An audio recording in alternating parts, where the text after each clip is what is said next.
Semua orang memprediksi Indonesia akan hancur lebur melawan Jepang. Para pakar sepak bola Asia meremehkan peluang kita, menyebut ini sebagai laga antara raksasa melawan kurcaci. Tapi tunggu dulu, mari kita bedah bagaimana satu taktik rahasia John Hartman bisa meruntuhkan dominasi Samurai Biru. Di bawah asuhannya, skuad Garuda bukan lagi tim yang sekadar bertahan dan menunggu nasib untuk dibantai. Ini adalah era baru di tahun 2027, era di mana strategi, ketahanan fisik, dan transisi kilat menjadi senjata utama yang akan membuat dunia terbelalak kaget. Bersiaplah, buka mata dan pikiran Anda, karena kita akan masuk ke dalam sebuah analisis taktik terdalam dan paling komprehensif yang belum pernah Anda saksikan sebelumnya. Sebelum kita membahas racikan Hartman, kita wajib memahami secara mendalam anatomi permainan Samurai Biru. Timnas Jepang mengusung filosofi sepak bola modern dengan dominasi penguasaan bola absolut dan garis pertahanan yang sangat ekstrim tingginya. Bek tengah mereka seringkali berada nyaris di dekat garis tengah lapangan saat mereka menyerang, memberikan tekanan luar biasa untuk mengurung lawan di sepertiga akhir pertahanan. Skema pressing ketat ini dirancang khusus untuk mencekik lawan sejak menit pertama, membuat tim yang tidak memiliki rencana jelas akan kehabisan napas secara tragis dan melakukan kesalahan fatal berulang kali. Namun saudara-saudara, garis pertahanan super tinggi inilah yang justru menjadi pisau bermata dua yang siap menusuk jantung pertahanan mereka sendiri. Masuklah sosok brilian John Hartman ke dalam pusaran taktik rumit ini. Sang pelatih kelas dunia yang sukses membawa timnas Kanada menembus Piala Dunia, kini resmi menanamkan DNA pemenang baru ke dalam tubuh timnas Indonesia. Hartman sangat menyadari bahwa mencoba mengimbangi penguasaan bola Jepang adalah sesuatu yang nyaris mustahil secara teknis saat ini. Oleh karena itu, ia dengan cerdik mengubah paradigma dasar perlawanan. Jangan pernah coba merebut bola di area mereka, tapi biarkan mereka masuk. Tarik mereka sedalam-dalamnya ke area pertahanan kita. Hartman menyusun sebuah master plan epik yang bertumpu kuat pada kesabaran tingkat dewa dan ledakan kecepatan destruktif di momen yang paling tidak terduga. Kunci utama dan pertama dari master plan jenius Hartman adalah pembentukan formasi blok pertahanan rendah yang sangat rapat, disiplin, dan tak tertembus. Sama sekali tidak boleh ada ruang gerak di antara lini tengah dan belakang kita. Para pahlawan Garuda dipaksa berlari tiada henti, bergeser dari sisi ke sisi demi menutup setiap celah passing vertikal yang biasa dieksploitasi dengan mudah oleh gelandang serang lincah Jepang. Perlu Anda catat, ini bukan sekadar taktik parkir bus biasa atau sekadar bertahan buta. Ini adalah sebuah jaring laba-laba, sebuah perangkap terstruktur. Setiap pemain ditugaskan layaknya sensor hidup yang siap mendeteksi momen kapan pemain Jepang melakukan sedikit saja kesalahan sentuhan. Implementasi taktik tingkat tinggi ini jelas menuntut konsentrasi mental yang luar biasa prima dari seluruh skuad Garuda.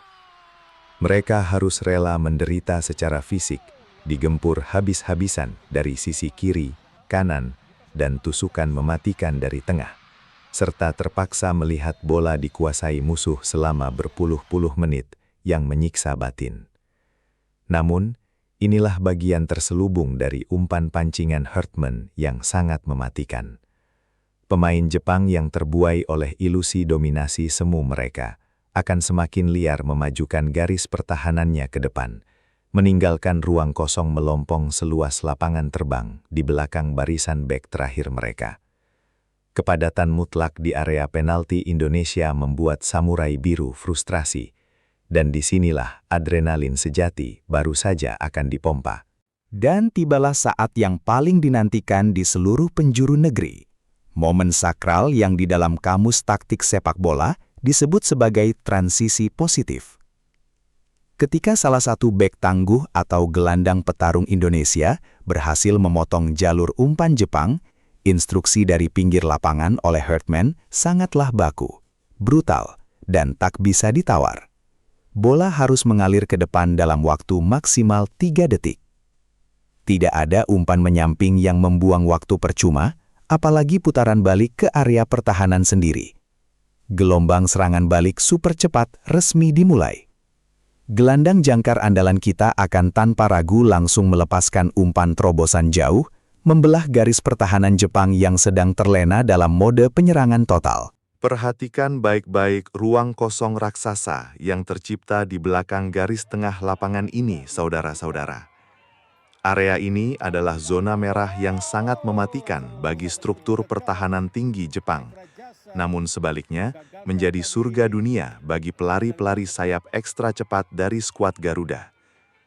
Begitu umpan lambung presisi dilepaskan, para penyerang sayap kita langsung melesat kencang bagaikan peluru yang ditembakkan dari larasnya.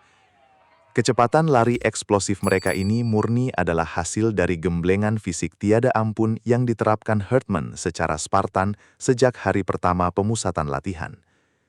Bek-bek lamban Jepang yang harus berbalik badan 180 derajat dan berlari mundur, kini terjebak dalam kerugian sepersekian detik, yang berarti kematian taktis dalam sepak bola.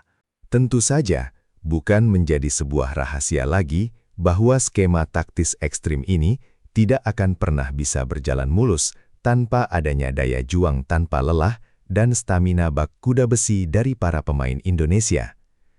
Herdman, dengan mata elangnya, tahu persis bagaimana membangkitkan kelebihan genetik tersembunyi dan semangat juang militan anak-anak Nusantara.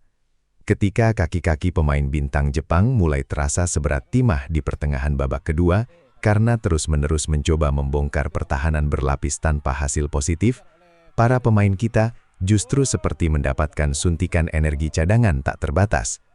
Sinergi sempurna antara kebanggaan besar membela lambang Garuda di dada dan puncak kondisi fisik menciptakan tsunami serangan balik yang mustahil dibendung. Mari kita lihat simulasi visual di atas lapangan yang membuktikan betapa rapuh dan rentannya struktur bertahan Jepang saat dipaksa menghadapi skenario kilat semacam ini. Salah satu bek tengah andalan mereka dipaksa keluar jauh dari habitat posisinya hanya demi mencoba menutup laju lari sang penyerang sayap Indonesia. Apa akibat fatalnya? Terciptalah sebuah lubang menganga yang sangat besar dan menjanjikan di jantung area penalti. Para gelandang tipe penjelajah box-to-box kita yang cerdik berlari kencang dari lini kedua akan langsung menusuk masuk ke ruang kosong tersebut tanpa terkawal sedikit pun. Ini adalah sebuah orkestra pergerakan tanpa bola yang sangat memanjakan mata, mematikan, dan dikalkulasi secara presisi. Tepat pada detik-detik penetrasi berbahaya inilah, gelombang kepanikan luar biasa mulai menyergap para penjaga barisan pertahanan Samurai Biru. Sang penjaga gawang level Eropa mereka kini dipaksa masuk ke dalam dilema yang merusak mental, ragu apakah harus mengambil resiko keluar menyapu bola atau pasrah tetap berdiri menjaga garis gawang. Sementara kebingungan itu terjadi, umpan silang mendatar keras atau yang sering kita sebut cutback mematikan, segera dilancarkan membelah rumput. Sentuhan akhir krusial ini sama sekali tidak membutuhkan tendangan keras bertenaga meriam, melainkan hanya kecerdasan penempatan bola ke sudut terjauh. Ini adalah klimaks epik dari penderitaan bertahan puluhan menit yang dibayar kontan, sangat meruntuhkan mental siapapun lawannya. Gol! Bola merobek jaring dengan kejam. Dan seketika jala gawang musuh bergetar hebat. Seluruh pondasi struktur psikologis tim tangguh Jepang runtuh menjadi debu. Di titik ini, mereka akhirnya menyadari dengan pahit bahwa segala penguasaan bola cantik dan dominasi jumlah umpan mereka terbukti sia-sia belaka saat dipaksa berhadapan dengan efisiensi tingkat tinggi dari master plan serangan balik ini.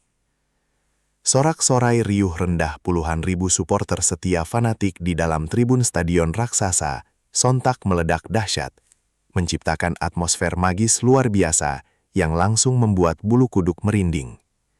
Sang mastermind di pinggir lapangan hanya bisa tersenyum puas, menyadari bahwa keringat darah di sesi latihan yang menyiksa tidak pernah mengkhianati hasil akhir.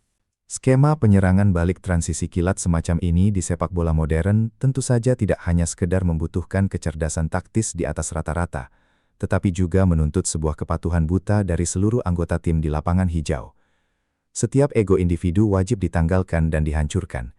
Bahkan seorang penyerang berlabel bintang sekalipun kini harus bersedia berdarah-darah berlari turun jauh membantu pertahanan hingga ke area sepertiga awal pertahanan kita. Kunci absolut dari suksesnya serangan balik ala Hartman ini adalah kolektivitas yang mutlak dan tak tergoyahkan. Setiap pemain secara otomatis menutupi lubang rekannya, sebuah manifestasi soliditas sejati yang menjadi pembeda kasta antara sebuah skuad bermental juara dengan kumpulan pemain biasa yang bermain untuk dirinya sendiri. Timnas Jepang yang di setiap ajang selalu tampil dengan organisasi permainan yang begitu rapi bagai robot dan hampir tanpa celah, kini dipaksa harus berhadapan dengan gelombang kekacauan taktis yang diciptakan dengan sengaja oleh skuad Garuda. Setiap upaya panik mereka untuk mencoba membalas dendam dengan menekan lebih tinggi justru berakibat fatal karena semakin membuka banyak ruang eksploitasi baru. Tekanan mental raksasa kini berbalik berada di pundak mereka yang merasa sombong di atas angin, namun ironisnya malah tertinggal skor. Hartman sejatinya telah berhasil menanamkan mentalitas pembunuh berdarah dingin ke otak anak asuhnya. Tetap tenang saat ditekan habis-habisan, dan seketika menerkam leher lawan tanpa ampun saat mereka kehilangan fokus sepersekian detik. Pertandingan berskala epik di tahun 2027 ini dijamin akan dicatat dengan tinta emas dalam buku sejarah sepak bola Asia, sebagai hari keramat di mana sang raksasa Asia yang tak terkalahkan akhirnya tumbang oleh kecerdasan sebuah taktik transisi yang dieksekusi secara sempurna. Di sini tidak ada unsur sihir, apalagi mengharap keberuntungan semata dari Dewi Fortuna. Kemenangan ini murni adalah buah ranum dari jerih payah keringat kerja keras, analisis data analitik yang mendalam, dan keberanian luar biasa dari pelatih sekelas John Hartman untuk bermain jauh lebih cerdik ketimbang sekadar bermain indah namun kalah. Sepak bola adalah permainan catur adu kecerdasan, dan skakmat telah dilancarkan. Jadi, Bung dan Nona pecinta sepak bola dimanapun Anda berada, segera hentikan segala narasi pesimisme dan keraguan itu dari pikiran Anda sekarang juga. Timnas Indonesia tengah bersiap merajut langkah menyongsong era keemasan baru yang menjanjikan, mengubah rasa takut menjadi senjata perlawanan yang tajam, dan merubah tekanan hebat menjadi ledakan kekuatan yang menghancurkan. Strategi transisi mematikan racikan Hartman jelas bukanlah sekadar coretan teori kosong di atas papan taktik. Ini adalah sebuah manifesto perlawanan epik yang siap mengeksekusi keangkuhan raksasa manapun di atas panggung rumput hijau. Bagaimana menurut Anda? Apakah nyala api perjuangan skuad Garuda mampu mewujudkan skenario menakjubkan ini secara nyata? Tuliskan prediksi Anda di kolom komentar dan dukung terus sepak bola Indonesia.